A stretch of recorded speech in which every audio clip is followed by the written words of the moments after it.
100 জন খ্রিস্টানকে যদি একই প্রশ্ন করে তোদের ভগবানকে, একবারই বলবে আমাদের ভগবান ঈসা মসীহ, যিশু খ্রাইস্ট। মুসলমানকে জিজ্ঞাসা করবে 3 থেকে 5 মানে মৃত্যুর আগে পর্যন্ত, যাকে এই তোদের ভগবানকে, একই উত্তর দেবে, ভাই আমাদের ভগবান হলো আল্লাহ। হিন্দুদেরকে যদি একই প্রশ্ন করা হয়, ভাই তোদের ভগবানকে, কনফিউজ। 100% হিন্দু 100% কনফিউজ, জানে না ভগবানকে। দ্বিতীয়ত, যদি তুমি মুসলমানকে জিজ্ঞাসা হয় তোরা মসজিদে কেন যাচ্ছিস, ওদের শেখানো হয় মসজিদে যেতে হবে নামাজ আদায় করার জন্য। সপ্তাহে ওরা 100% একদিন মসজিদে যাবেই।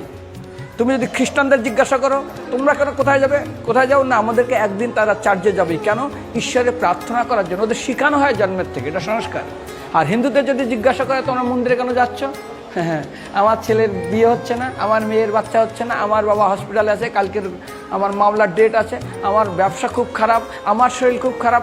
99.99 হিন্দু জানে না মন্দিরে কেন আসা উচিত, তাদের ভগবানকে।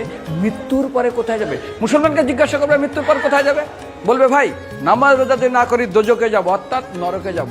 যদি হিন্দুদেরকে জিজ্ঞাসা, ওদেরকে বলবে আর যদি করো নামাজ রোজা করি তাহলে বেহেশতে স্বর্গে যাব। যদি খ্রিস্টানদেরকে জিজ্ঞাসা করো, এই তোমরা যদি আমরা ঈশ্বর আরাধনা করি হেল অর্থাৎ নরকে যাব। যদি বলা হয় যদি করো ঈশ্বর আরাধনা তাহলে তোমরা হেভেন স্বর্গে যাব। আর হিন্দুদেরকে বলে যে তোমরা মরার পরেই 99% হিন্দু এটাই বলে, মিথ্যাই বলে, আমার বাবার সাজ্ঞানে স্বর্গে গিয়ে বসে। তোর বাবা কি জমি কেনা আছে নাকি স্বর্গে? তোর বাবা জমি কেনা আছে যে তোর বাবা মরার পরে স্বর্গে গেছে, হোয়াটসঅ্যাপ করে দেখি এই যে অ্যাটাচ বাথরুম টয়লেট আমি একদম ভালোভাবে পৌঁছে গেছে, তোর বাবা স্বর্গে গেছে, জানিস তুই? আরে মৃত্যুর আগে এত কষ্ট পায়, এত কিছু করে, মারার পরে আমরা স্বর্গে গেছে। আরে যখন পুলিশে কোনো কয়েদি কোনো অপরাধীকে ধরে 2-4টা ডান্ডা মারে, তারপর থানায় গিয়ে আরও ট্রিটমেন্ট করে, তারপরে কোর্টে বিচারে, তারপর জেল কাটে, মৃত্যুর আগে এত কষ্ট করে আমরা মারা যায়, মারার পরে আমরা স্বর্গে গিয়ে বসে আছে, ওর বাবার জন্য জমি কেনা আছে না, এরকম বলা যাবে না। এই জন্য আমাদের শাস্ত্র বলে পরলোকগত, স্বর্গীয় বলে না। এখন প্রশ্ন হলো, আমাদের কমসে কম নেই মামার থেকে কানা মামা ভালো।